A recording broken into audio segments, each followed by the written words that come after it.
महाराष्ट्र राज्य सहकारी बँक कथित घोटाळा प्रकरणातल्या आर्थिक गैरव्यवहार प्रकरणात रोहित पवार आता दोषमुक्त झाले आहेत। विशेष सत्र न्यायालयाकडून रोहित पवार यांना दोषमुक्त करण्यात आले। या प्रकरणामध्ये मुंबई पोलिसांच्या आर्थिक गुन्हे शाखेने दाखल केलेल्या मूळ गुन्ह्याचा तपास बंद झालाय। प्रकरण बंद करण्याची शिफारस करणारा आर्थिक गुन्हे शाखेने दाखल केलेला अहवाल विशेष न्यायालयाने स्वीकारला होता।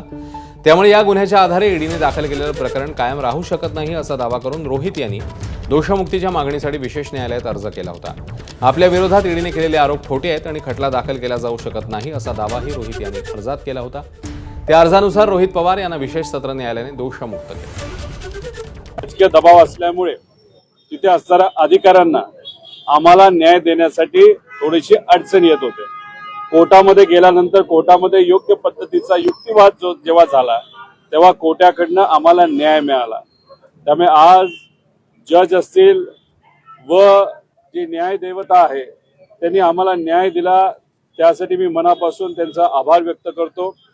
ही सगळी घटना बघितल्यानंतर एक गोष्ट मात्र खरी आहे की सत्याला कुणी ना कुणीतरी दाबू शकतं पण पराजित करू शकत नाही।